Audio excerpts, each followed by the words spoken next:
करुणा करके हम पर अकारण ही दया करके भगवान ने हमें ये सुंदर सा अवसर दिया है भागवत सुनने का। अकारण है ये। इस कथा के परीक्षित बनकर के कथा का रसपान करने वाले भैया श्री नंद किशोर नंदवाल जी, आपकी धर्म पत्नी श्री सरिता नंदवाल जी और समस्त नंदवाल परिवार, सभी बड़े भाव से बड़ी श्रद्धा से आप लोग, और आप तो यहाँ बैठकर सुन रहे हैं, आपके और परिवार वाले मित्र इष्ट मित्र सब अपने घरों में साधना टीवी के माध्यम से कथा सुन रहे हैं, और सारा भारत जो जो जिन जिन के कानों में ये कथा पहुंची है, सबके हृदय से आपके लिए केवल आशीर्वाद निकला है कि आपके माध्यम से सारे भारतवासियों को कथा का रसपान करने का अवसर मिल गया।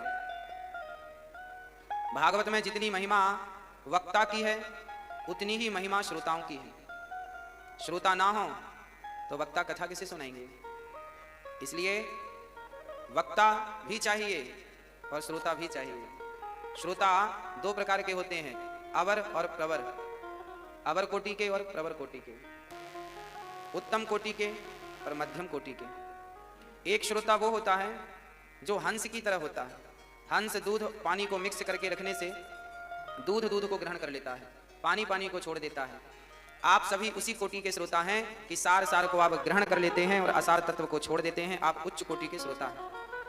आप एक दिन के श्रोता नहीं हैं, आप निरंतर कथा का रसपान करते हैं। धन्य हैं आप जो आपको इस प्रकार की कथा प्राप्त हुई कि आपने निरंतर कथा का रसपान किया है, एक भी दिन आपने कथा के रस को छोड़ा नहीं।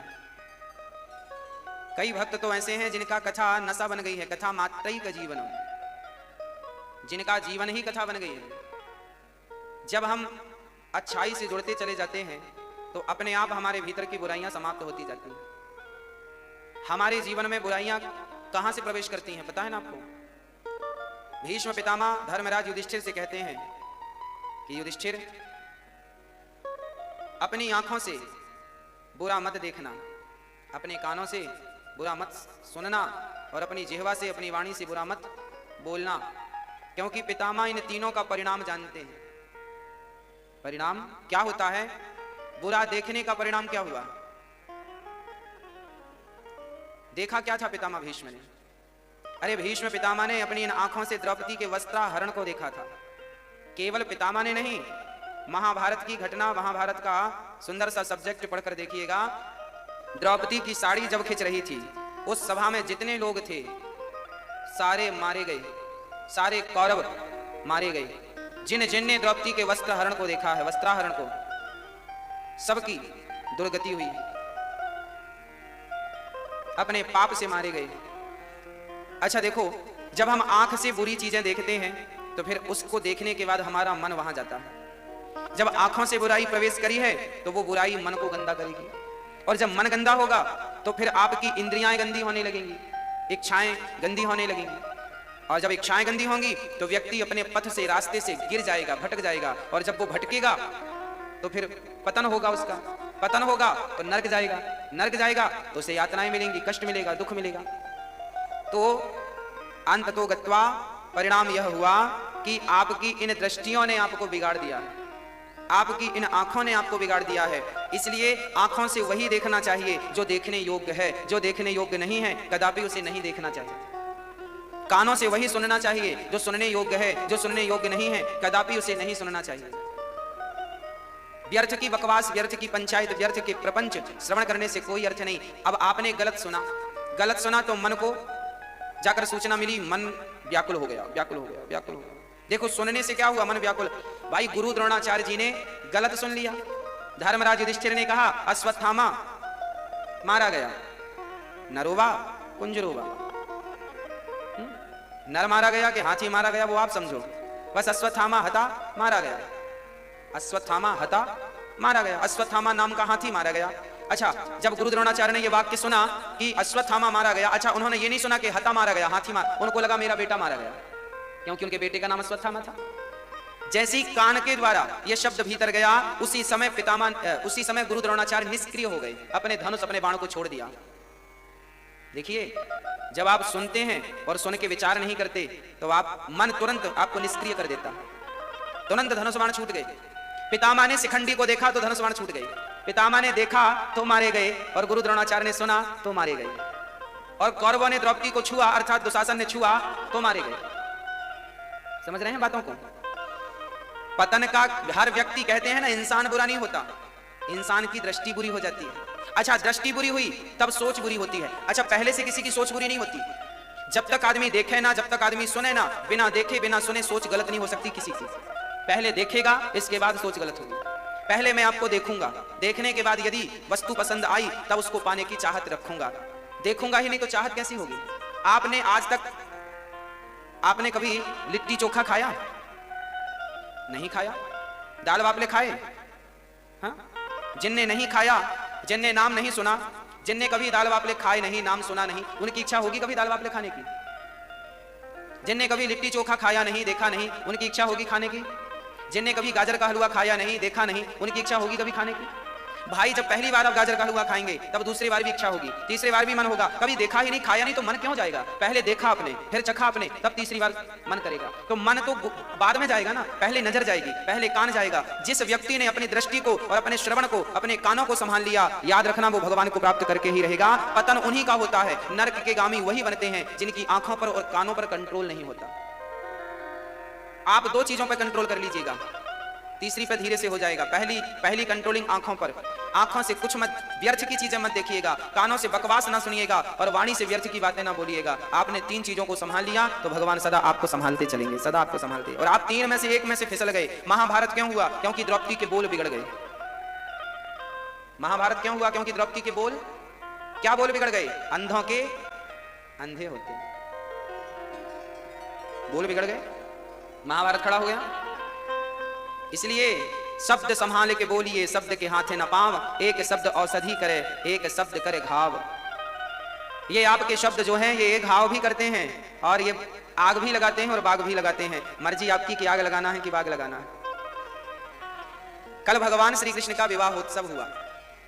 जब विवाह हुआ, रुक्मणी जी को लेकर आए। अच्छा, भगवान से 17 जितने जरासंध ने 17 बार युद्ध किया। भगवान ने जरासंध को 17 बार पराजित किया। ये जरासंध कौन है? जरा मीन्स बुढ़ापा। हमारे जीवन में भी जब बुढ़ापा आता है तो हम भी अपने बुढ़ापे को 17 बार पराजित करते हैं। एक बार बुढ़ापा आया, बाल पक गए तो मेहंदी पोत करके बुढ़ापा को पराजित कर दिया, अभी कहाँ बुढ़े हैं, अभी तो जवान है। फिर बुढ़ापा आया तो आंखों में कम दिखने लगा तो लो लेंस डलवा लिया, बोले बढ़िया है, हम कहाँ कम दिख रहा और ज्यादा दिखने लगा। कमर में झुकाव हुआ तो चमनप्राश खा लिया, अभी हम बढ़िया हैं, अभी कहाँ बुढ़े हो गए। ऐसे बुढ़ापा आप पे बार बार अटैक करता है, आपको सावधान करता है, बूढ़े हो गए हो, सावधान भजन में लगो, सावधान भजन में लगो। पर आप ना लग करके और कुछ खा पी लेके अपने आप को स्वस्थ रखते हैं। बात ठीक है, पर कब तक? अंत में भगवान को भी जरासंध के सामने से मैदान छोड़ के भागना पड़ा। भगवान भागे और कहां गए? प्रवर्षण पर्वत पर चढ़े, अंत में द्वारिका का निर्माण करा के द्वारिकाधीश कहलाए। भगवान भी भागे, अर्थात कब तक आप हराओगे बुढ़ापे को? एक दिन बुढ़ापा आपको पराजित कर देगा, एक दिन मृत्यु निश्चित है। अच्छा, एक बात और समझनी चाहिए। अर्जुन जी जब भाग रहे थे तो भगवान कहते हैं पागल हो गया है, हाँ? ऐसी बातें करता है, क्यों भागेगा? अपना कर्म क्यों नहीं करता? कर्मण्येवाधिकारस्ते, ये सब तेरे कोई नहीं है, ये सब मौत के मुंह में चले गए हैं, इन सबको मृत्यु मारेगी, तू क्या मारेगा? मैं मारूंगा। वाह, खुद भागने वाले अर्जुन को थाम लेते हैं, मत भागो युद्ध से, और खुद मैदान छोड़ के भाग जाते हैं। यही भगवान है। भगवान मुह्यंत यत् सूरयः, इनकी लीलाओं को सुनकर देखकर मोहित हो गए। ब्रह्म को, परमात्मा को कोई आज तक जान ना सका। उस परमात्मा को जानने की जब भी बातें आती हैं तो हमारी हालत कैसी होती है आपको बताएं? गधे को आप काखा गाघा याद कराओ और पूछो कि भाई काखा गाघा का मतलब क्या हुआ, तो क्या गधा कभी इसका अर्थ बता सकता है? काखा गाघा क्या है? जैसे गधा काखा गाघा का अर्थ कभी नहीं बता सकता, उसी प्रकार उस ब्रह्म तत्व को हम और आप उस गधे की तरह है, कभी नहीं जान सकते। जान तब पाएंगे जब वो कृपा की दृष्टि कभी करेंगे, स्वयं जानेंगे तो जान जाएंगे।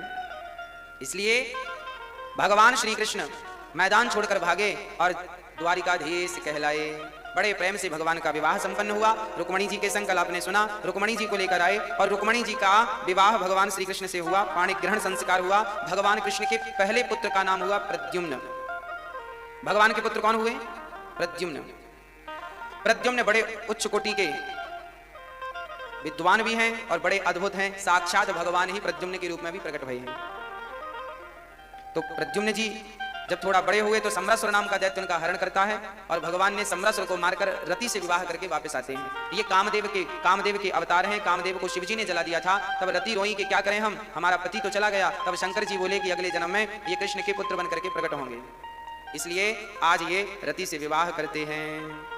इसके बाद राजा परीक्षित ने कहा, गुरुदेव भगवान ने तो 16,108 विवाह किए हैं और आपने तो एक ही विवाह की कथा सुनाई, आगे की चर्चा सुनाइए। तब सुखदेव भगवान कहते हैं, सुनो, द्वारिका में बड़ा अच्छा माहौल है, बहुत अच्छे लोग रहते हैं और बड़े प्रेम से भगवान रुक्मणी के संग रहते हैं। एक दिन क्या हुआ कि द्वारिका में एक सूर्य भगवान के भक्त रहते थे। आसित सत्राजितः सूर्यो भक्तस्य परमः सखा प्रीतस्तस्मै मणिं प्रादात् सूर्यस्तुष्ट्यः स्यमन्तकम्। सत्राजित नाम के भक्त रहा करते थे। आसीत सत्राजितः सूर्यो, इन्होंने अपनी भक्ति से सूर्य भगवान को संतुष्ट कर दिया। अपनी आराधना से सूर्य के उपासक थे और सूर्य भगवान एक दिन प्रकट हो गए। वाह सत्राजित जी, आपने हमारी आराधना की, हम प्रसन्न हैं, बोलो आपको क्या चाहिए। सत्राजित ने कहा, प्रभु हमारे पास थोड़ा धन की कमी है, धन का अभाव है, थोड़ा सा पैसा मिल जाए तो काम बन जाए। आज लोगों को सबसे ज्यादा धन की ही कमी है, सत्राजित जी को भी थी। सत्राजित जी ने बड़े प्रेम से मांगी, धन की जिज्ञासा की तो धन दे दिया। भगवान तो भगवान है। सूर्य भगवान ने एक मणि उतारी अपनी गले से और पहना दी। लो आप, ये मणि 100 किलो सोना रोज देगी। कितना सोना? 100 किलो। 100 किलो सोना। अब बताइए, जिसके पास 100 किलो सोना रोज मिले आए, कितना बढ़िया आनंद होगा। सत्राजित जी वो मणि पहन के चले गए। भगवान एक बार स्वधर्मा नाम की सभा में विराजमान थे, तभी सत्राजित जी गए अपनी मणि दिखाने के लिए। कई बार क्या होता है ना, लोग दिखाना जरूर चाहते हैं कि भाई हमारे पास इतना है, जरा देखें, पड़ोसियों को दिखाएं, लोगों को दिखाएं। कई बार दिखाने के चक्कर में आग लग जाती है, इसलिए ज्यादा दिखाना नहीं चाहिए। जो है गुप्त रखो, जो है भगवान को समर्पित कर दो, क्या दुनिया को दिखाना। सत्राजित जी मणि पहनकर इसलिए चले ताकि वो दुनिया को दिखा सकें कि देखो हमारे पास कितना माल है। एक मैया थी, आपके पड़ोस में रहा करती थी, आपकी पड़ोसन। एक दिन उसने सोने की अंगूठी बनवाई, बढ़िया मोटी सी, 1 तोले की, और 1 तोले की अंगूठी बनवा के पड़ोसन के घर चली गई। पड़ोसन से कह रही है, बहन कैसी हो, सब ठीक है। वो उंगली जिसमें पहन रखी थी वो आगे करे, कैसी हो, सब बढ़िया चल रहा है ना? अब पड़ोसन ने एक बार नहीं पूछा कि तूने अंगूठी कब बनवाई। अच्छा, उसका विचार यही था कि पड़ोसन पूछा कि अंगूठी कब बनवा ली तूने, कितने ग्राम की है, किससे बनवाई। अच्छा, माताओं के पैसे तभी वसूल होते हैं जब कोई पूछे, अरे बहुत बढ़िया तुम्हारे है, कहां बनवाया, कब बनवाया। तो अब वो बार बार पूछे। फिर पड़ोसन ने कुछ नहीं बोला तो फिर वो उठ के दूसरे के घर गई, तुम्हारा बेटा कहां है, आज तुमने क्या बनाया है। बार बार वो उंगली आगे ताकि लोग पूछें, पर किसी ने नहीं पूछा कि तुमने अंगूठी कब बनवाई, कहां बनवाई, कितने की बनवाई। अब वो बड़ी उदास हो गई, राम राम राम राम, किसी ने पूछा ही नहीं। अब वो अपने से बताना चाहे नहीं, उसे लगा कोई थोड़ा सा शुरू करे तो फिर मैं बताऊं।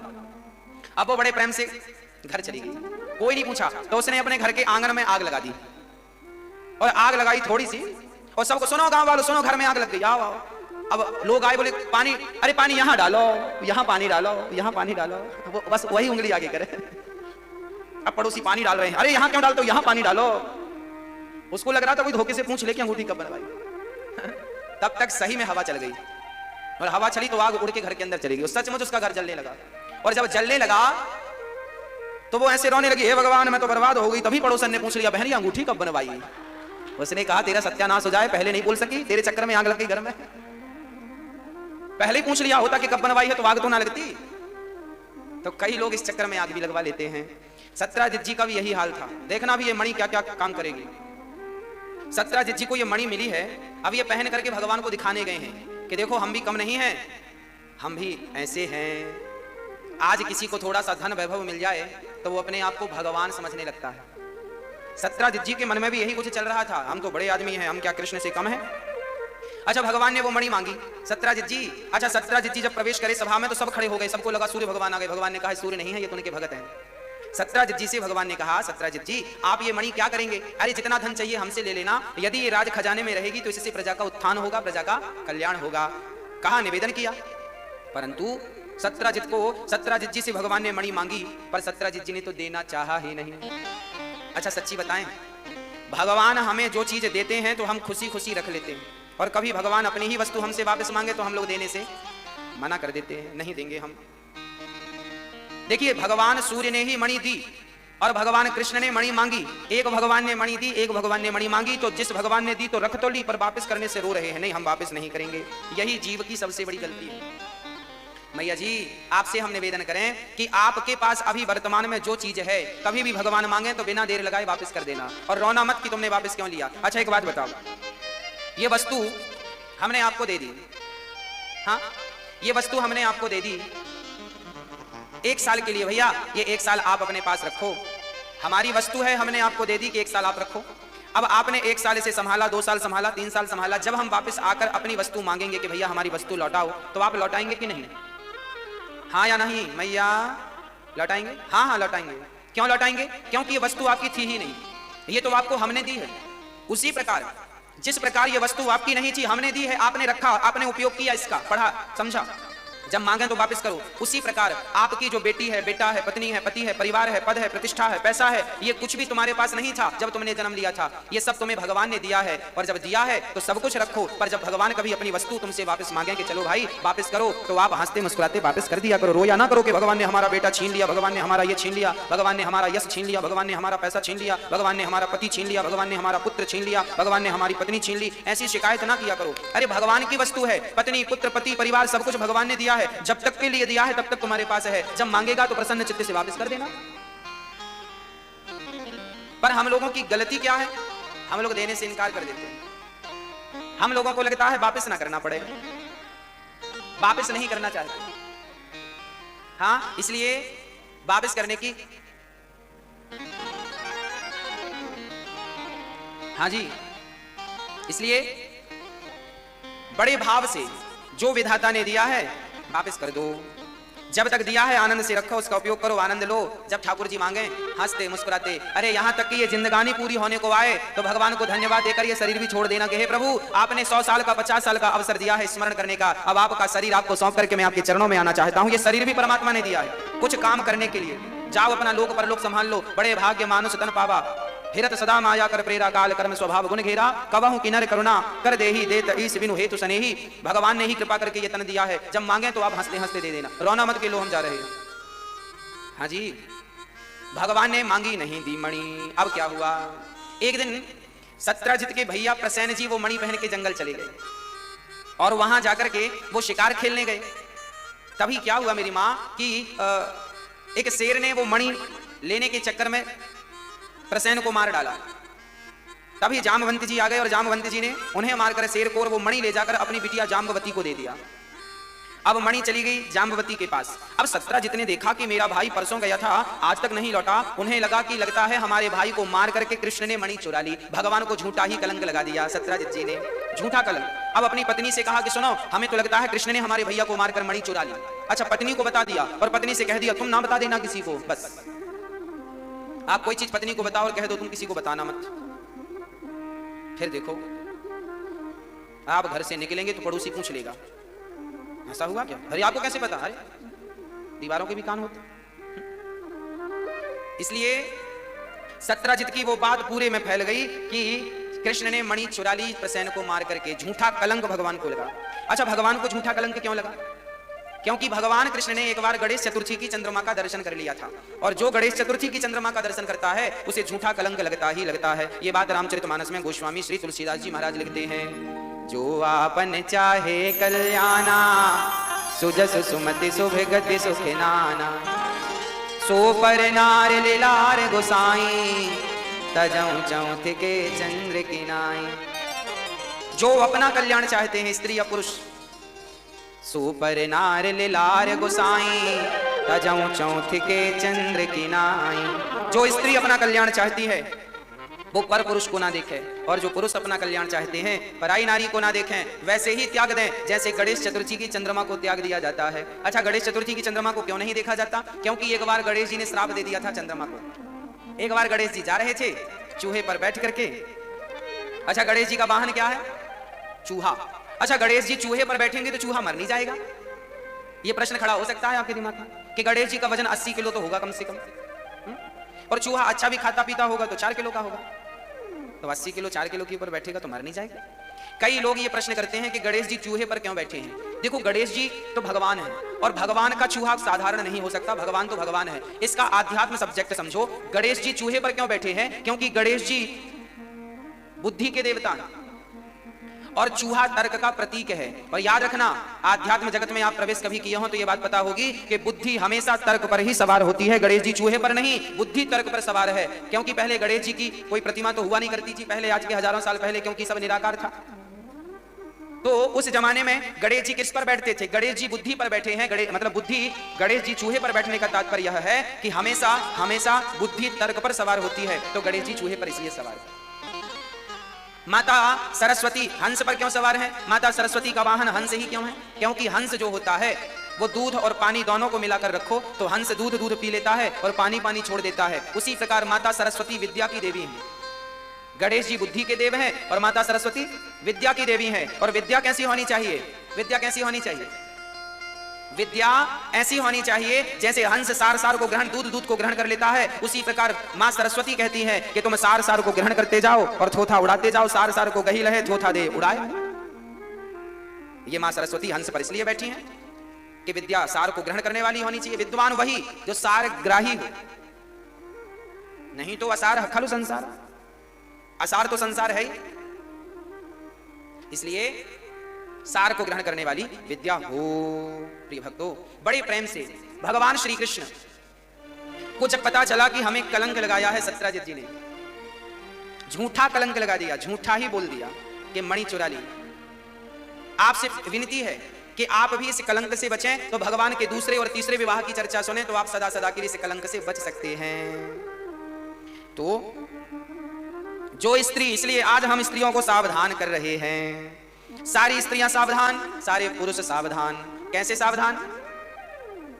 बोले स्त्री अपने पति के सिवा पराये पुरुष को कभी स्वप्न में भी ना देखे, और पुरुष अपनी स्त्री के सिवा पराई स्त्री को स्वप्न में भी ना देखे। ऐसा पुरुष और ऐसी स्त्री होनी चाहिए। सुपर नार लिलार गोसाई तजऊ चौथ के चंद्र की नाई। जो स्त्री अपना कल्याण चाहती है पर पुरुष का चिंतन ना करे। अच्छा, हमारे शास्त्र कितने बढ़िया हैं। शास्त्र इतने बढ़िया हैं कि हमारे शास्त्र चाहते हैं कि आप चरित्रवान बने, चरित्र से ना गिरें। आपके चरित्र की चिंता हमारे शास्त्रों को है। राम चरित्र सुन वे कौन रसिया, राम लखन सीता मन बसिया। हमारे यहाँ चरित्र की पूजा है। राम चरित्रवान थे तो आज मंदिर बनाए जाते हैं, रावण चरित्रहीन था तो आज तक उसके पुतले जलाए जाते हैं। हमारे यहाँ चरित्र की पूजा होती है, चरित्रवान को लोग पूजा करते हैं। इसलिए आप सभी की जिम्मेदारी है कि आप अपने अपने चरित्र को स्ट्रांग बनाएं, मजबूत करें। चरित्र का स्वप्न में भी पतन नहीं होना चाहिए। चरित्र, कैरेक्टर कभी गिरना नहीं चाहिए। चरित्रवान बनो, अपने बच्चों को भी चरित्रवान बनाओ। और आज मैं आपसे यह भी निवेदन करूंगा कि आप जितने माता पिता हैं, आप अपने बेटों को, अपनी बेटियों को, खासकर बेटियों को, आप अपनी बेटियों को खासकर इन्हें इतना योग्य बनाना, खासकर इन्हें जूडो कराटे जरूर सिखाना। सास के लिए नहीं, जूडो कराटे सास के ऊपर उपयोग करने लग जाए ना। आज बेटियों को जूडो कराटे इसलिए सिखाना चाहिए ताकि वो अपनी सुरक्षा करके अपनी रक्षा कर सके, अपने आप को मुसीबत के टाइम पे 2-4 बंदों से लड़ सके और अपने आप को बचा सके, शिकार ना हो जाए उन दुष्टों की। इसलिए आज हर माँ बाप को अपनी बेटियों को कराटे जरूर सिखाना चाहिए। और हम तो ये कहते हैं छोटी सी तलवार भी रख के चलना चाहिए। हाँ जी, हमारी कोई भी देवी देवता बिना अस्त्र शस्त्र के नहीं है।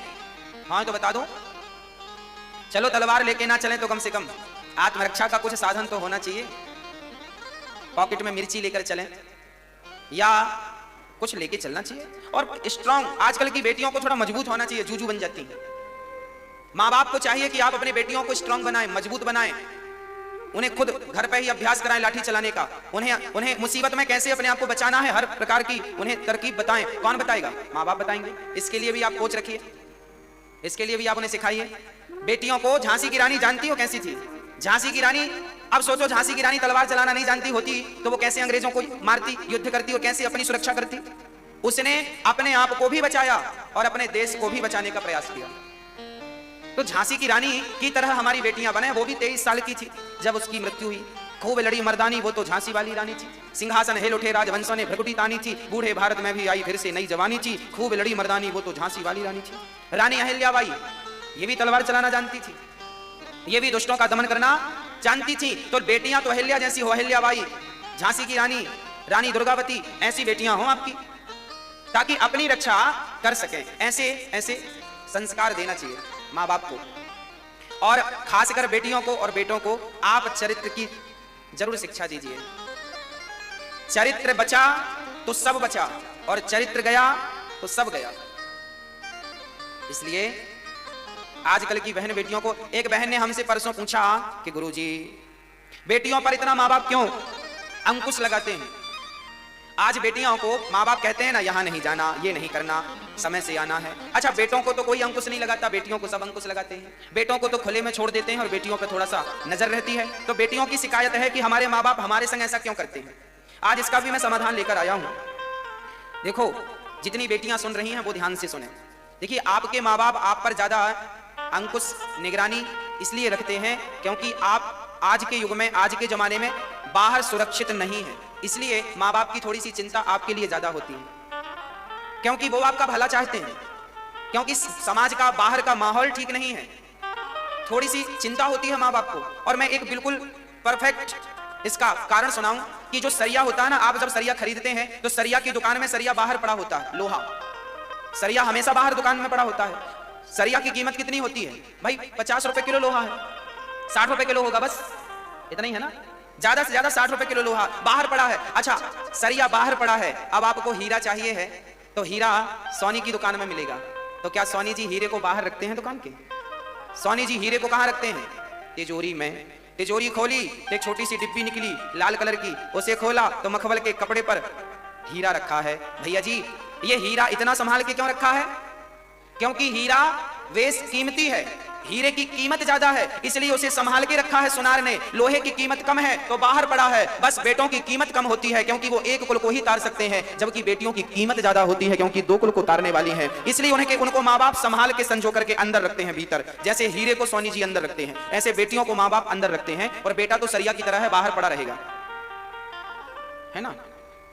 बेटे एक ही कुल को तारेंगे ना, बेटी 2 कुल की जिम्मेदारी लेके चलती है, इसलिए उसकी हिफाजत ज्यादा होती है। माँ बाप उसकी हिफाजत ज्यादा करते हैं। और आजकल की बेटियां कहती हैं हमारे माँ बाप तो हम पर अत्याचार कर रहे हैं, हमें तो निकलने नहीं देते बाहर, हमें तो घूमने नहीं देते बाहर, हमें तो मिलने नहीं देते बाहर। अरे भाई, आप सुरक्षित नहीं है बाहर, थोड़ी सी जिम्मेदारी आपकी भी है। याद रखना, जब नजर हटती है तभी दुर्घटना घटती है।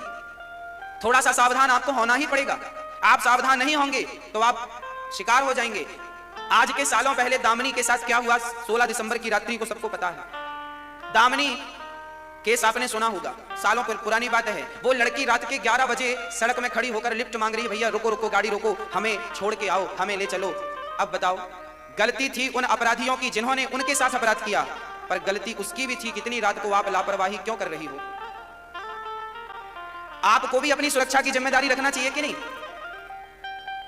हाँ या ना भाई? हम ये क्यों सोचें कि सामने वाले अच्छे होंगे, हम ये सोच के चले ना कि हम कितने सावधान हैं, हमारे पास सुरक्षा के क्या इंतजाम है। हम अपना इंतजाम लेके चलें, समय से आएं, समय से जाएं। यदि आप सभी समय का ख्याल रखें, रात होने से पहले घर के अंदर आ जाएं। यदि ज्यादा रात हो गई तो फिर अपने माँ के साथ, अपने पिता के साथ, अपने भाई के साथ रहो, सुरक्षा के साथ रहो, अपने साधन से रहो। रात के 12 बजे आप लिफ्ट मांगेंगे तो जिससे लिफ्ट मांग रहे हैं जरूरी थोड़ी है कि वो आदमी अच्छा हो। इसलिए आपकी भी गलती है कि आप अपनी सुरक्षा की तैयारी खुद नहीं करते और फिर दुर्घटनाएं घटती हैं। इसलिए हमें चारों तरफ सावधान। चोरी तब होती है जब आप लापरवाह हो जाते हैं, चोरी कभी नहीं होगी यदि आप सावधान रहेंगे तो। इसलिए हर माँ बाप को सावधान रहना पड़ता है बेटियों के लिए, और हर बेटी को सावधान रहना पड़ेगा आपकी अपनी सुरक्षा के लिए, क्योंकि आपकी सुरक्षा आपके माँ बाप से ज्यादा आप स्वयं कर सकते हैं अपनी। इसलिए आपको अपनी सुरक्षा करनी होगी, है ना। थोड़ा सा ध्यान रखना पड़ेगा और आपको चरित्रवान बनना पड़ेगा। चरित्रवान बने, देश के काम आए, यही तो देश में जन्म लेने की सार्थकता है। माँ बाप का सिर कब ऊंचा होता है? जब बेटी कुछ अच्छा करती है, जब बेटा कुछ अच्छा करता है तो माँ बाप का सिर ऊपर हो जाता है। वाह, धन्य है मेरा बेटा और धन्य है। लोग कहते हैं इसके माँ बाप धन्य हैं, ऐसे पुत्र को, ऐसी पुत्री को जन्म दिया। माँ बाप का माँ बाप होना, प्रसव का कष्ट सहना माँ का तब सफल होता है जब आप अपनी माँ का नाम रोशन करते हैं, अपने पिता का, अपने कुल का नाम रोशन करते हैं। इसलिए हर बेटी को, हर बेटे को कुछ अच्छा कर दिखाना चाहिए। आजकल के बच्चे ना फिसल जाते हैं, रास्ते से भटक जाते हैं, पढ़ने लिखने के लिए जाते हैं स्कूल कॉलेज और वहां पढ़ाई लिखाई कम करते हैं और उनको प्यार हो जाता है ज्यादा। आजकल के बच्चे प्यार करने लगते हैं। देखा आपने कितना प्यार करते हैं बच्चे आजकल के, बिल्कुल परफेक्ट हैं ये प्यार करने में। अभी गोल गोल रोटी बनाना नहीं आ रही है पर प्यार करना जानती हैं। ये छोरा अपने मोबाइल को रिचार्ज नहीं करा पाता, 300 रुपए का बैलेंस नहीं डाला पाता, पर प्यार करना आता है इसको। 1 रुपए कमाना नहीं आता, 1 रुपए कमाएगा नहीं, बाप की संपत्ति पे पल रहा है, पर प्यार करना खूब आता है। अच्छा, प्यार भी किन से? अरे जिस माँ ने तुम्हें जन्म दिया उस माँ से प्यार हुआ नहीं। जिस पिता ने तुम्हारे लिए कर्जा लेकर तुम्हें अच्छे कॉलेज में पढ़ाया उस पिता से प्यार हुआ नहीं। अरे जिस माँ बाप ने तुम्हारा मलमूत्र साफ किया है उस माँ से तो प्यार हुआ नहीं। वो एक छोरे से एक छोरी से प्यार हो गया। कब मिले? एक लड़का लड़की मेरे पास आए, महाराज जी हम प्यार करते हैं। हमने कहा अच्छी बात है। बोले शादी करना चाहते हैं। हमने कहा कर लो। बोले महाराज जी लड़की जो है हमारी माँ से पसंद नहीं करती। हमने कहा माँ क्यों नहीं पसंद करती? अच्छी है। बोले महाराज जी पता नहीं, हम प्यार करते हैं, माँ कहती है प्यार व्यार नहीं, हम जहाँ शादी कराएं वहां कर लेना, ये हमारी समाज की नहीं है। हमने कहा तो फिर शादी मत करो जब माँ बाप मना कर रहे हैं तो। नहीं महाराज जी मैं तो इसी लड़की से शादी करूंगा। हमने कहा कि फिर आपके माँ बाप का क्या होगा? आपकी माँ तो फिर परेशान होगी, आप तो एक ही बेटा हो अपनी माँ के। हाँ महाराज जी हम तो एक ही बेटा हैं पर हम प्यार करते हैं इस लड़की से। हमने कहा फिर माँ का क्या होगा? बोला उस लड़के ने कि मैं माँ को छोड़कर चला जाऊंगा दूसरे शहर। हमने उस लड़की की तरफ देखा, हमने कहा बहन देख रही हो, जो लड़का अपनी माँ बाप को छोड़ सकता है, जिस माँ ने जन्म दिया, ये बेटा जब उस माँ का सगा ना हो सका तो ये तेरा कितने दिन सगा बन के रहेगा? कभी तेरे से अच्छी कोई मिल जाएगी तो तुझे उसके लिए छोड़ देगा। याद रखना मेरी बहनों, प्यार व्यार कुछ नहीं होता, ये तो केवल शरीर की भूख होती है। हवस पूरी करके लोग छोड़कर चले जाते हैं, केवल शरीर की भूख मिटाना चाहते हैं बस। इसलिए प्यार तो एक बहाना है। मन्ना डे जी ने एक गीत गाया है, मन्ना डे जी ने गाया है, कसमें वादे प्यार वफा सब बातें हैं बातों का क्या। कसमें वादे प्यार वफा सब बातें हैं बातों का क्या। कोई किसी का नहीं ये झूठे, कोई किसी का नहीं ये झूठे, नाते हैं नातों का क्या। कसमें वादे प्यार वफा सब बातें हैं बातों का क्या। कसमें वादे प्यार वफा सब बातें हैं बातों का क्या। कोई आपसे कहे, भाई थोड़ा बढ़ाइए इसको, कोई कहे कि हम आपसे प्यार करते हैं तो आप उसके चक्कर में मत पड़ जाना। वो आपसे प्यार नहीं करता, आपके शरीर से प्यार करता है। कसमें वादे प्यार वफा सब बातें हैं बातों का क्या। ये सब बातें हैं, आज आपसे बातें कह दी कल किसी और से कह देगा। आज आपसे कह रहा है मैं तुमसे बहुत प्यार करता हूं, आई लव यू, तो आई लव यू तो कहना है, कल किसी और से कह देगा। आई लव यू ही तो कहना है, परसों किसी और से कह देगा। अरे आई लव यू के मायने ही कितने हैं। अच्छा ये बताओ, आज तक आपकी माँ ने कभी आपको आई लव यू कहा? आपके पिता ने आपको कभी आई लव यू कहा? बोलो, नहीं कहा। तो नहीं कहा इसका क्या ये अर्थ है कि आपके पिता आपको प्यार नहीं करते? आपकी माँ ने कभी नहीं कहा तो क्या इसका ये अर्थ है कि आपकी माँ प्यार नहीं करती? अरे माँ बच्चे से प्यार करती है, और जब माँ प्यार करती है ना अपने बेटे से तो माँ को कहना नहीं पड़ता कि बेटा मैं तेरे से प्यार करती हूँ। अरे माँ का प्यार तो दिखता है, इसे कहने की ये शब्दों का मोहताज नहीं है। माँ का प्यार शब्दों का भूखा नहीं है। और आज याद रखना, ये दुनिया का प्यार शब्दों से शुरू होता है, याद रखना। जबकि माँ का प्यार शब्दों से नहीं, माँ का प्यार तो एहसास है। जब माँ गर्भवती हुई थी और तुम माँ के पेट में आए थे तो माँ को एहसास हुआ कि मेरे पेट में बच्चा है। बस वो एहसास था कि माँ को तुमसे प्यार हो गया।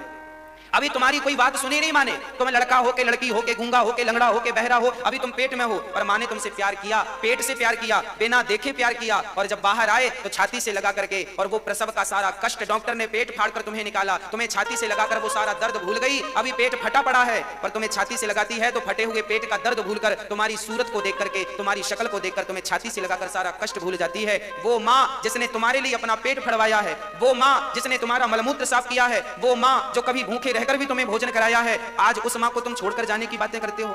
क्या तुम्हें कभी भगवान माफ कर पाएगा? अरे भगवान तो छोड़ो, क्या तुम अपने आप को कभी माफ कर पाओगे जब तुम्हें यह बोध होगा कि तुमने गलत किया?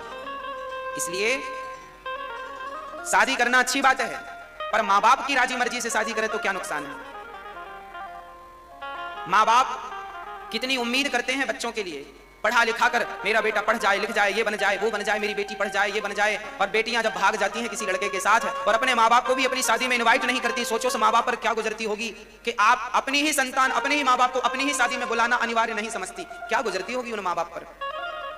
इसे क्या कहते हैं? इसे कहते हैं नमक हराम। इसी को कहते हैं नमक हरामी, इसी को बोलते हैं कृतघ्नता। कृतघ्नता क्या है? जिस मां के पेट से तुम निकले हो, जिस मां के गर्भ से तुम निकले हो, उसी मां के तुम सगे नहीं भये तो भगवान पूछेगा फिर तुम सगे किसके बनोगे, ये बता दो।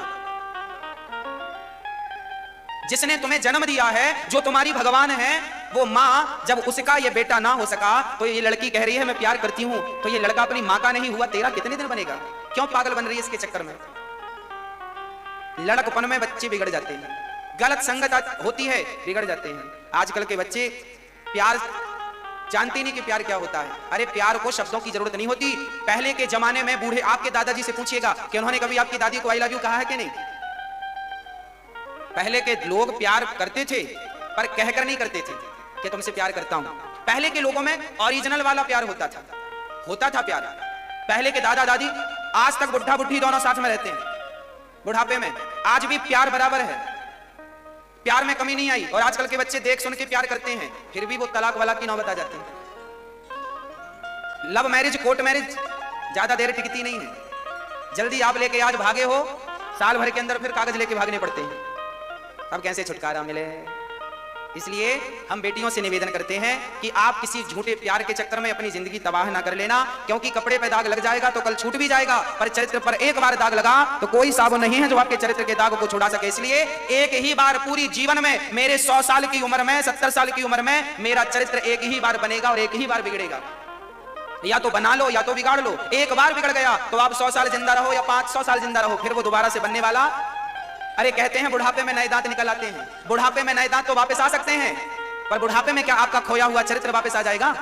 इसलिए चरित्र बहुत कीमती है, आपका कैरेक्टर बहुत कीमती है, इसकी कीमत समझिएगा। इसलिए झूठे प्यार व्यार के चक्कर में आप अपना चरित्र ना गवा दीजिएगा। मेरी बहनों से विशेष प्रार्थना, अपना ध्यान रखिएगा। माँ बाप आपके प्रति यदि सजग हैं तो उनकी सजगता जरूरी है आज के युग में, जागरूकता जरूरी है आज के युग में। इसलिए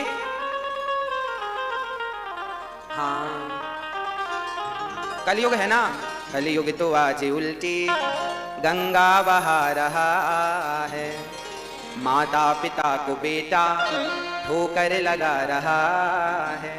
ये कलयुग है, उल्टा काम चल रहा है। इसलिए भारत की प्यारी बहना तुम सावधान रहना, भारत की प्यारी बहना तुम सावधान रहना। भारत की बहनों सावधान, क्यों? क्योंकि पापी भी हाथों अपने, पापी भी हाथों अपने राखी बंधा रहा है। आज तो पापी आदमी भी हाथ में राखी बंधा रहा है।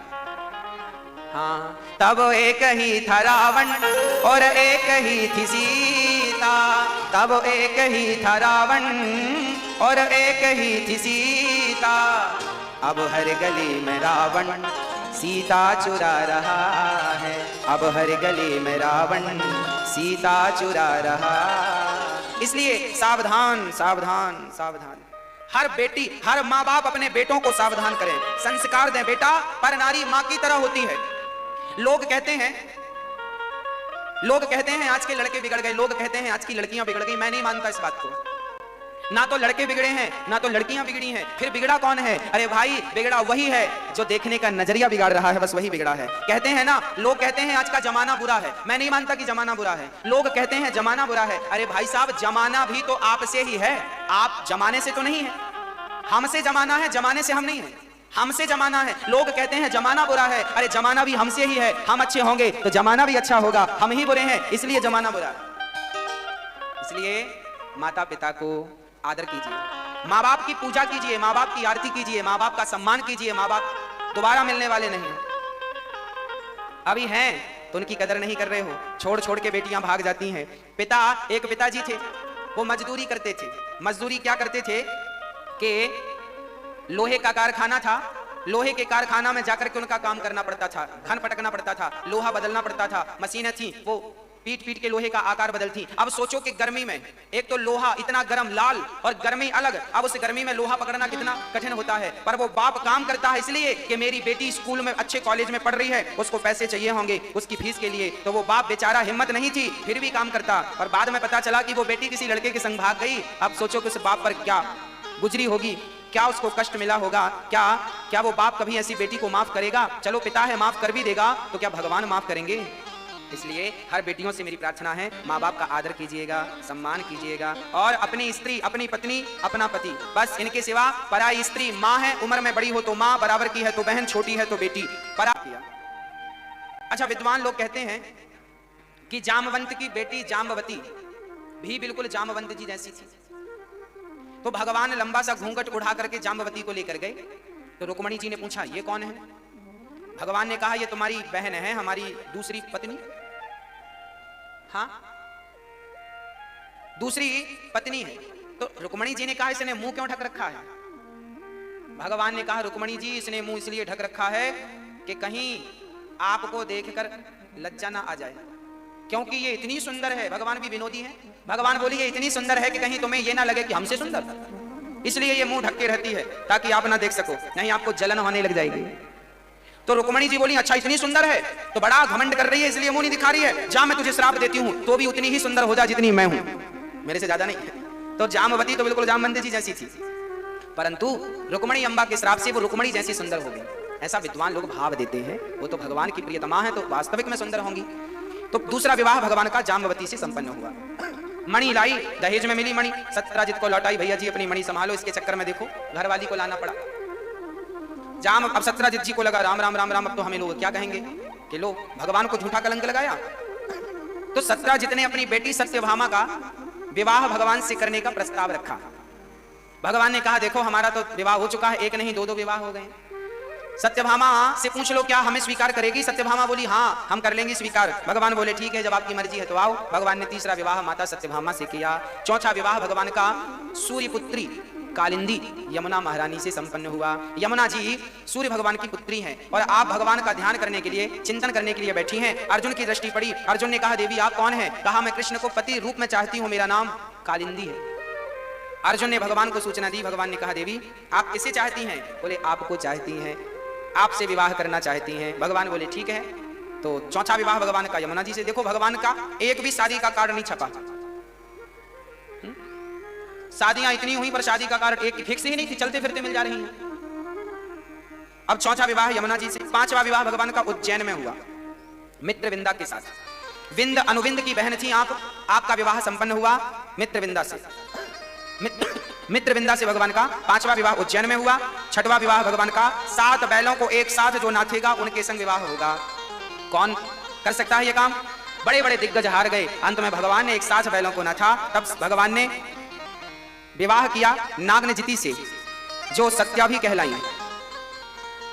तो इनसे विवाह संपन्न हुआ भगवान का छठा। 7वां विवाह भगवान का कैकेय देश की राजकुमारी भद्रा से हुआ। 8वां विवाह भगवान का मध्य प्रदेश के राजा की कन्या लक्ष्मणा, इनसे भगवान का विवाह संपन्न हुआ। ये टोटल अष्टपट रानियां ठाकुर जी की हैं द्वारिका में। एक भौमासुर नाम का दैत्य था। जब भगवान को सूचना मिली कि कोई भौमासुर नाम का दैत्य है जो कन्याओं पर बड़ा अत्याचार कर रहा है, तब भगवान ने जाकर के भौमासुर को युद्ध में पराजित किया और उसके बंधन से कन्याओं को छुड़ाया। तो कन्याएं कितनी निकली? 16,100। 16,100 कन्याओं से विवाह का प्रस्ताव उन्होंने रखा कि प्रभु अब आप हमसे विवाह कर लो, नहीं तो हमसे कौन विवाह करेगा। अब हम घर जाएंगे तो घर वाले हमें स्वीकार नहीं करेंगे। तब भगवान ने उन कन्याओं के कहने पर, आग्रह करने पर उन कन्याओं से विवाह किया और टोटल विवाह हो गए 16,108। अब बताओ, लोग कहते हैं भगवान ने इतने विवाह क्यों किए? अरे भैया वो भगवान है, आपसे तो एक ही नहीं संभल रही है। एक में ही आदमी पागल हो जाता है, समय के पहले बुढ़ा हो जाता है। भगवान तो 16,108 पत्नियां संभाल रहे हैं और फिर भी भगवान मुस्कुरा रहे हैं। भगवान सदा मुस्कुराते हैं, सदा मुस्कुराते हैं, प्रसन्न रहते हैं। आज भगवान का रुक्मणी जी से संवाद हुआ। कहो रुक्मणी जी कैसी हो? अच्छी हैं। आज भगवान ने कहा, रुक्मणी जी क्या जरूरत थी आपको हमारे संग विवाह करने की? अच्छा खासा शिशुपाल के संग होने वाला था और आपने लेटर लिख दिया तो फिर हमें भाग के आना पड़ा। बढ़िया कर लेती उन्हीं से विवाह। वो तो बढ़िया बड़ा आदमी था, बड़ा पैसे वाला था। हम तो देखो भागे भागे फिर रहे हैं। कभी मथुरा में जन्म लिए तो गोकुल चले गए, गोकुल से वृंदावन, वृंदावन से मथुरा, मथुरा से द्वारिका, कितना भाग रहे हैं। हमारे तो माँ बाप के बारे में भी लोगों को संदेह, कोई कहता देवकी का बेटा, कोई कहता यशोदा का बेटा।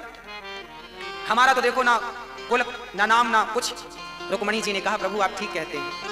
जो सबके माई बाप हों, जो सबके माता पिता हों, भला उनके माता पिता कन्फर्म कैसे हो सकते हैं? क्योंकि आप ही जगत के माता पिता।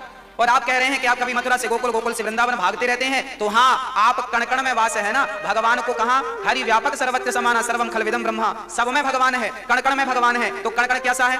हवा चली तो यहाँ का कण वहां चला गया, वहां का कण आगे चला गया। हवा से कण आगे पीछे होते रहते हैं ना, तो भगवान तो कण कण में है। तो जैसे कण स्थायी नहीं है, ऐसे परमात्मा भी चलायमान है, स्थायी नहीं है। कण कण कण यहाँ है तो यहाँ है तो यहाँ, ऐसे भगवान सर्वत्र हैं। प्रभु आपकी व्यापकता तो सर्वत्र है, तो आप ऐसे कैसे कह सकते हैं कि आप यहाँ हैं वहां नहीं है, वहां है वहां नहीं है। रुक्मणी का जब ये दिव्य ज्ञान सुना तो भगवान बड़े प्रसन्न भये। अच्छा, जब भगवान ने कहा कि तुमने हमसे विवाह क्यों कर लिया, तो रुक्मणी जी मूर्छित होकर गिरने लगी। भगवान ने दोनों चारों भुजाओं से उन्हें संभाला, दो भुजाओं से संभाला, एक गिलास से पानी, एक हाथ से पानी, एक हाथ से पंखा झलकाने लगे और रुक्मणी जी को संभाला। रुक्मणी जी सपने में भी ये नहीं सोच सकती कि कृष्ण के अतिरिक्त हमारा कोई है। ऐसा प्रेम था अनन्य माता रुक्मणी जी का। सारी पत्नियों के लिए भगवान ने एक एक महल बनवाए हैं और सबकी व्यवस्था बढ़िया है। 10 बेटा 1 बेटी हर रानी से हुई। भगवान की 16,108 तो बेटियां थी और फिर एक रानी से 10, 16,108 में फिर आप 10 का हिसाब करो तो बेटों की संख्या निकलेगी। एक रानी के 10 बेटा, इतनी लंबी चौड़ी सेवा है ठाकुर जी की। हाँ, अब भगवान के बेटा ही इतने सारे हैं। एक बेटा को आज गोद में लिया है तो दूसरे बेटे का नंबर महीने भर बाद आएगा, है ना। अब इतने सारे, रोज थोड़ी ये सबको एक गोद में खिलाते रहेंगे। अच्छा, यहां प्रश्न, एक बार नारद जी आए थे झगड़ा कराने के, चलो भगवान जी का झगड़ा कराते हैं। भगवान जी का झगड़ा कैसे हो सकता है? यदि भगवान रुक्मणी के संग मिल गए तो सत्यभामा से कहूंगा देखो तुम्हारे पास तो आते ही नहीं। तो आज सुबह सुबह नारद जी गए, सबसे पहले रुक्मणी के पास गए। तो रुक्मणी माँ के पास जब नारद जी महाराज गए तो भगवान वहां पर थे रुक्मणी के पास। भगवान स्नान ध्यान करके संध्या वंदन कर रहे थे, पूजा पाठ कर रहे थे। नारद जी को लगा हाँ रुक्मणी के पास हैं, अब सत्यभामा के पास जाऊंगा। तुरंत नारद जी सत्यभामा के पास गए। सत्यभामा के पास गए तो भगवान वहां भी थे, वहां सूर्य अर्घ दे रहे थे। सूर्याय नमः, आदित्याय नमः। नारद जी बोले अच्छा, अंदर से कमरा बना रखा है सेटअप पल भर में वहां। नारद जी बोले अब हम इस लाइन में नहीं जाएंगे, दूसरी लाइन में, क्योंकि पत्नियों के अलग अलग महल थे, इस लाइन की अलग, इस लाइन की अलग। तो नारद जी पूरा उस लाइन को छोड़ करके वहां जितनी पत्नियां थी उनको लगा कि अंदर कोई कनेक्टिविटी है तो भगवान चले जाते। तो नारद जी एक सोसाइटी पूरी छोड़ के दूसरी सोसाइटी में चलेगा, फेज 2 में। अब जब नारद जी वहां गए तो वहां पे क्या देखा, वहां भी जो भगवान की पत्नियां थी तो कहीं भगवान पूजा करते मिले, तो कहीं भगवान जल चढ़ाते मिले, तो कहीं माला जपते मिले, तो कहीं आत्म चिंतन करते मिले, तो कहीं सत्संग करते मिले, तो कहीं भोजन। नारद जी हक्का बक्का रह गए, भगवान जहां जाता हूं आप वहां हैं। तब नारद जी समझ गए ये भगवान की भगवत्ता है। भगवान एक ही समय में अनेक बनने की ताकत रखते हैं, यही परमात्मा की, यही भगवान की भगवत्ता है। किसी रानी को यह लगता ही नहीं था कि कृष्ण हमारे पास नहीं है। जहां जाए नारद जी वहां पहुंच जाए, वहां भगवान थे, ऑलरेडी थे भगवान। एको हम बहुश्यामा, भगवान एक ही है पर बहुत सारे बन जाते हैं। ये संकल्प मात्र से सृष्टि हो जाती है। वो परमात्मा सब कुछ करने की सामर्थ्यता रखते हैं। ऐसे भगवान को हम प्रणाम करें और इन कथाओं को सुनकर हम भी ये शिक्षा पाएं कि हमें भी अपनी गृहस्थी अच्छी करनी चाहिए। हमारी भी गृहस्थी की गाड़ी बढ़िया होनी चाहिए। बात बात पे झगड़ा नहीं, बात बात पे गुस्सा नहीं, थोड़ा सी समझदारी का परिचय देना चाहिए। नई शादी होती है तो होता है, शुरू में झगड़े सबके यहाँ होते हैं, पर थोड़ा समझो समझदारी से, चलो चलो चलो। आगे भगवान ने एक दिन अपने बच्चों को बोले चलो तुम्हें घुमा करके लाते हैं। भगवान भी देखो अपने बच्चों को घुमा कर कभी फुटबॉल खिलाते हैं, कभी क्रिकेट खिलाते हैं। आज भगवान अपने बच्चों को लेके गए पार्क में, चलो क्रिकेट खेलते हैं, गेंद का खेल खेलते हैं। अच्छा, गेंद का खेल खेल में गेंद जाकर कुएं में गिर पड़ी। तो वहां भगवान के पुत्र गए और वो गेंद निकालने लगे, पुत्र पौत्रादि। तो परिणाम क्या हुआ कि वो गेंद जब निकाले तो एक बहुत बड़ा गिरगिट था वहां पर। सारे बच्चे चिल्लाए पिताजी पिताजी पिताजी। भगवान आए, क्या हुआ? बोले देखो बहुत बड़ा गिरगिट है। अब भगवान ने उस गिरगिट को जैसे ही उठाकर स्पर्श किया तो भगवान के स्पर्श मात्र से वो गिरगिट एक सुंदर दिव्य शरीर प्राप्त करके खड़ा हो गया। भगवान बोले भैया आप कौन है? तब उन्होंने अपना परिचय दिया, नृगो नाम नरेंद्रोहा मिक्ष्वाकुतनयः प्रभु।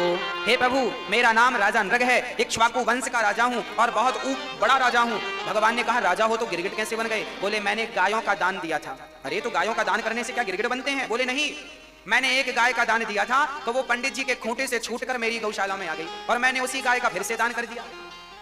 इसका मतलब यह है कि एक बार जिसका दान कर दो फिर उसका दोबारा आप दान नहीं कर सकते, क्योंकि आपने दे दिया। अच्छा, दान दी हुई वस्तु को आप ले भी नहीं सकते, आप लेंगे तब तो दोबारा दान करेंगे, इसलिए दान दी हुई वस्तु को वापस लेना बहुत बड़ा पाप है। राजा नृग को गिरगिट क्यों बनना पड़ा? क्योंकि उन्होंने दिया हुआ दान। अच्छा, उनसे ये जाने में पाप नहीं हुआ था, अनजाने में हुआ था, जानबूझकर नहीं हुआ।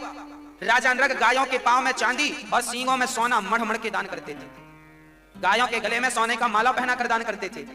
पर एक गाय गलती से उनकी गौशाला में आई और फिर आपके लिए और हमारे लिए ये मैसेज भगवान ने दिया कि देखो राजा नृग जैसे दानी भी यदि गलती करते हैं तो सजा उनको मिलती है, इसलिए आप गलती की गुंजाइश ना हो, सावधानी से काम किया करो। अर्थात आपको सावधान करना चाहते हैं शास्त्र, सावधान रहो। अंत में गायों का दान किया, इसलिए भगवत प्राप्ति हुई और भगवान की कृपा मात्र से, स्पर्श मात्र से राजा नृग का उद्धार हो गया, भगवत प्राप्ति हो गई। अच्छा, भगवान आपके द्वारा किया गया पुण्य कभी नष्ट नहीं होता, उसका फल आपको मिलकर रहेगा। अधिक पुण्य करोगे तो भगवान की कृपा प्राप्त हो जाएगी। हाँ, अच्छा, जब भगवान आपको मिलते हैं ना आपके पुण्यों से, तो फिर आपके पुण्य भगवान, अब तो आप भगवान को पा लिए।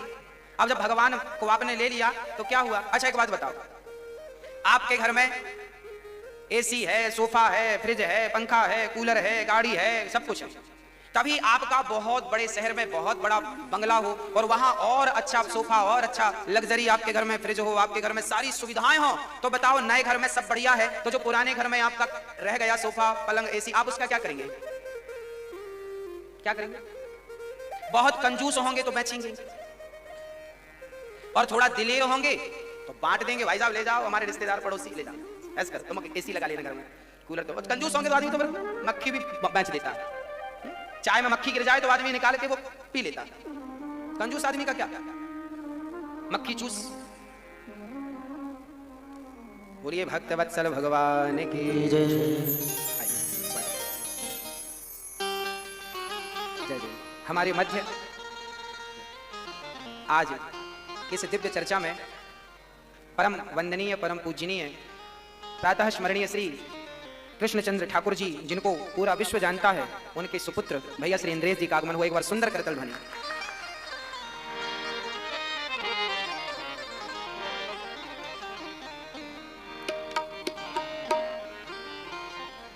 बड़ा दिव्य संयोग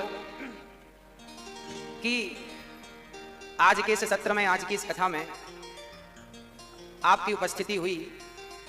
कहते हैं जब कथा में स्वयं विप्र देवता आ जाएं, व्यास पीठ पर बैठ करके जो भगवान की कथा आप तक पहुंचाने वाले संत वृंद आ जाएं, विप्र वृंद आ जाएं, तो समझ लेना कि वो उपस्थिति डायरेक्ट या इनडायरेक्ट वो उपस्थिति भगवान की उपस्थिति मानी जाती है। ये तो ठाकुर जी की उपस्थिति है, स्वयं बिहारी जी की उपस्थिति है। तो बिहारी जी ही इस रूप में हमारे मध्य प्रकट हुए हैं, क्योंकि अभी आपको आगे कल परसों से ही हमें विदित है कि कथा में जाना है। अच्छा, अभी कथा पूरी हुई है और आगे भी आपको कथा में ही जाना है कुछ दिनों के पश्चात। तो आप बड़े भाव से कथा का रसपान कराते हैं भैया श्री इंद्रेश जी। कई बार आपने भी कथा आपके वाणी से सुनी होगी और आज यहाँ आपकी उपस्थिति हुई है। बड़ा अद्भुत स्वागत, वंदन, आपके चरणों में कोटि कोटि नमन, कोटि कोटि वंदन। भगवत स्वरूप हमारे मध्य श्री सदगुरुदेव भगवान भी विद्यमान हैं, आपके चरणों में भी दास का पुनः वंदन, कोटि कोटि नमन। प्रिय भक्तों, भगवान ने राजा नृग पर कृपा की और राजा नृग पर कृपा करने के बाद पौंड्रक पर कृपा की। ये पौंड्रक नाम के जो राजा थे, एक्चुअली ये भगवान बनने का अभिनय कर रहे थे। आपके मन में एक विचार आया कि क्यों ना हम भी भगवान बने, तो नकली हाथ लगवा के पौंड्रक, नकली हाथ लकड़ी के बनवा कर लगवा करके और सबसे यही कहते फिरते थे कि मैं वासुदेव हूं, मैं भगवान हूं। ये कृष्ण क्या भगवान है? मैं भगवान हूं। पौंड्रक जैसे लोग, पौंड्रक जैसी वृत्तियां आज भी हमें समाज में देखने को प्राप्त होती हैं। हाँ प्रिय भक्तों, आज भी आपको ऐसे पौंड्रक जैसे लोग देखने को मिलेंगे और आपको इन्हीं से सावधान रहना। सावधान कैसे? जैसे पौंड्रक अपने आप को भगवान कहते थे, ऐसे आज हमारे भारत में बहुत सारे ऐसे लोग हैं जो भगवान कृष्ण की पूजा ना करके, भगवान राम की पूजा ना करके, भगवान नारायण की पूजा ना करके, भगवान शिव की, दुर्गा की, सूर्य भगवान की पूजा ना करके अपने ही भगवान लॉन्च कर देते हैं। और कई बाबा तो ऐसे हैं कि स्वयं भगवान बन जाते हैं। आज मार्केट में आपने देखा होगा, एक बाबा जी को भगवान के मंदिरों से ऊपर बिठा दिया जाता है और बाजू में नीचे राम जी को, नीचे कृष्ण जी को, शंकर जी को बिठा दिया जाता है। ये वही पौंड्रक के वंशज हैं। इनको मानने वाले, इनको जानने वाले, ये सब वही पौंड्रक की परंपरा चली जा रही है। आज भी पौंड्रक जिंदा है। जो भगवान को छोड़कर किसी और को भगवान माने, वो कैसा होगा? अच्छा, कोई आपसे कहे कि आप बिहारी जी को भूल जाओ, भगवान राम, भगवान कृष्ण, भगवान नारायण को भूलकर किसी और को भगवान मान लो, तो क्या हम मान लेंगे? नहीं। अरे हमारे लिए तो हमारे नारायण ही भगवान है, हमारे राम कृष्ण ही भगवान है, इनके सिवा। अच्छा, आज मैं आपको स्पष्ट कर दूं कि नारायण और राम और कृष्ण कौन है। स्पष्ट कर दूं तो आपका कंफ्यूजन समाप्त हो जाए, आप कंफ्यूज ना रहे। देखिए क्या होता है, जब भगवान लक्ष्मी के संग बैठते हैं तो उनका नाम हो जाता है लक्ष्मी नारायण। जब भगवान खड़े होते हैं तो भगवान का नाम होता, खड़ी मुद्रा को कहते हैं नारायण। जब भगवान कभी दाईं करवट लेते हैं तो भगवान नारायण जब दाईं करवट पर लेटते हैं तो उनका नाम हो जाता है राम, और जब भगवान नारायण बाईं करवट पर लेटते हैं तो उनका नाम हो जाता है कृष्ण। एक्चुअली कृष्ण के जन्म के पहले से ही भगवान नारायण का नाम कृष्ण था, भगवान राम के जन्म के पहले ही भगवान नारायण का नाम राम था, क्योंकि राम ही जब दाहिनी करवट लेंगे तो राम बन जाएंगे और बाईं करवट में उनको क्या बोला जाता है? कृष्ण बोला जाता है। तो भगवान जब इस धरती पर राम बनकर अवतरित हुए, वही निर्गुण निराकार, वही परब्रह्म परमात्मा जब राम बनकर आए तो वह राम कहलाए, क्योंकि जब राम का जन्म हुआ था तब उस समय भगवान दाहिनी करवट पर थे। कहते हैं ना, देवता स्तुति कर रहे हैं, जय जय सूर्य नायक जन सुखदायक प्रणत पाल भगवंता, है ना, ये स्तुति गोस्वामी जी लिख रहे हैं। जब देवता भगवान की स्तुति करने पहुंचे उस समय भगवान दाहिनी करवट पर थे, तो भगवान ने कहा ठीक है, यदि पृथ्वी पर संकट है, गौ ब्राह्मण खड़े हैं, साधु संत स्तुति कर रहे हैं, विप्र धैनु सुर संतहित लीन मनुज अवतार, यदि आप आए हैं हमारी सहायता लेने के लिए, उस समय ठाकुर जी दाहिनी करवट पर थे, तो भगवान उसी हाल में तुरंत जैसे थे वैसे ही दौड़ पड़े, इसलिए भगवान दाहिनी करवट से आए हैं, इसलिए उनका नाम राम पड़ा, इसलिए वो राम से जाने गए, राम नाम से। और भागवत की वंदना जरा सुनिएगा, सत्यव्रतम सत्य परम त्रिसत्यम। जब यहाँ देवता स्तुति करने लगे, ठाकुर जी के निशी थे तमुद्भूते जायमाने जनार्दने, जब यहाँ देवता स्तुति करने लगे कृष्णावतार के लिए, ब्राह्मण परेशान, साधु परेशान, गौ माता परेशान, पृथ्वी माता परेशान, उस समय भगवान बाईं करवट पर लेटे थे। जब ये स्तुति करने पहुंचे तो बाईं करवट पर लेटे थे, तो ठाकुर जी उसी हाल में जैसे थे वैसे ही भक्तों के लिए दौड़ पड़े। ये यथा माम प्रपद्यन्ते तांस तथैव भजाम्यहम्, हम जो जिस भाव से मुझे भजता है उस भाव से सहायता कर देता हूं। तो उस समय ठाकुर जी बाईं करवट में थे तो वैसे ही दौड़ पड़े, तो बाईं करवट पर थे तो वाया नाम क्या है? कृष्ण। तो कृष्ण स्वरूप ठाकुर जी प्रकट हो गए माता देवकी के गर्भगृह से, और भगवान का नाम कृष्ण पड़ा। गर्गाचार्य जी जानते हैं, वहां वशिष्ठ जी जानते हैं कि कौन सी करवट से आए। इसलिए नारायण ही राम, नारायण ही कृष्ण, मैंने ये आपको समझाया इसलिए ताकि राम कृष्ण और नारायण में आपको रत्ती मात्र का भी कोई अंतर ना समझ में, वही है। अब आगे चलते हैं। पौंड्रक कौन है? वो लोग पौंड्रक हैं जो भगवान के सिवा किसी और को मानने लग जाते हैं। अच्छा एक बात बताओ, मुझे एक छोटे से प्रश्न का उत्तर आप दीजिए। मैया जी, एक पतिव्रता नारी क्या अपने पति का स्थान किसी और पुरुष को दे सकती है? क्या आप किसी पराये पुरुष को अपना पति कह सकती हो? अच्छा वो बहुत सुंदर हो तो कह सकती हो क्या? वो बहुत पैसे वाला हो तो कह सकती हो क्या? नहीं। जैसे स्त्री के लिए, जैसे पतिव्रता नारी एक अपने पति के सिवा दूसरे पुरुष को कभी पति के रूप में स्वीकार नहीं कर सकती, उसी प्रकार यदि एक नारी अपने पति के सिवा किसी पुरुष को पति के रूप में स्वीकार नहीं कर सकती, तो हम लोग भी अपने भगवान नारायण के सिवा किसी और को भगवान के स्थान पर स्वीकार नहीं कर सकते। माता रामो मत पिता रामचंद्र, स्वामी रामो मत सखा रामचंद्र, सर्वस्वम में रामचंद्रो दयालो, नान्यम जाने नहीं व जाने ना जाने। मैं किसी को जानता ही नहीं हूं अपने नारायण के अतिरिक्त, और जानना चाहता भी नहीं, चाहत भी नहीं। इसलिए आपसे निवेदन करता हूं कि आपसे कोई कहे, अब हमारे भारत में कुछ ऐसे लोग हैं, एक सज्जन मेरे पास आए, बोले महाराज जी आप किस राम की पूजा, देखिए भोले भाले लोगों को बरगलाने वाले बहुत मिल जाएंगे। एक सज्जन ने हमसे कहा महाराज जी आप किस राम की पूजा करते हैं? हमने कहा भाई किस राम की, क्या राम 2-4 हैं क्या? उन्होंने कहा हाँ राम 3 या 4 गिना दिए उन्होंने। हमने कहा बताओ तुम्हारे कौन कौन से राम हैं? उन्होंने कहा एक राम दशरथ का बेटा, एक राम घट घट में लेटा, एक राम का सकल पसारा, एक राम का सब जग सारा, 4 राम गिना दिए। उन्होंने कहा अब आप बताओ इनमें से किस राम की पूजा करते हैं? हमने कहा देखो आपका दिमाग हो गया है खराब, आओ हम इसका इलाज करते हैं। आप कहते हैं एक राम दशरथ का बेटा, एक राम घटघट में लेटा, एक राम का सकल पसारा, एक राम का सब जग सारा। हमने कहा ये 4 नहीं है, इसे ऐसे समझो कि वही राम दशरथ का बेटा, वही राम घटघट में लेटा, उसी राम का सकल पसारा, उसी राम का सब जग सारा, तो लो एक हो गया। भाई ईश्वर एको ब्रह्म द्वितीयो नास्ति, ईश्वर एक है, परमात्मा एक है। जब आपकी दृष्टि ऐसी हो जाएगी कि सब में भगवान है, तो फिर ये भेद खत्म हो जाएगा, सिया राम में सब जग जाने वाली बात आ जाएगी, हरि व्यापक सर्वत्र समान, सर्वम खलविदम ब्रह्म वाली बात आ जाएगी। पर अभी यदि आपकी दृष्टि ऐसी नहीं है तो फिर भगवान में ही ध्यान केंद्रित करना चाहिए, अन्यत्र ध्यान नहीं लगाना चाहिए। आज जैसे पौंड्रक लोगों को, पौंड्रक को भगवान ने मारा, भगवान तो आज भी इनको मारते हैं जो भगवान बनने की होड़ लगाते हैं, पर आपको भी सावधान रहना चाहिए। एक सज्जन ने हमसे पूछा कि महाराज जी ये बताइए गुरु किसे बनाना चाहिए? आज मैं आपको सच्चे गुरुओं की पहचान बताता हूं। गुरु किसे बनाना चाहिए, गुरु बनने के योग्य कौन है? देखिए सबसे पहली पहचान गुरु की क्या होनी चाहिए? आपके गुरुजी परंपरागत होने चाहिए। मैंने एक दिन और कहा था, आज दोहराता हूं। हमारी जो प्राचीन परंपराएं हैं, जैसे हमारी परंपरा है श्री परंपरा, श्री रामानुजाचार्य परंपरा, ये हमारी परंपरा कहां से चली? हमारी परंपरा ये वहां से चली, भगवान नारायण ने लक्ष्मी जी को मंत्र दिया कि जाओ।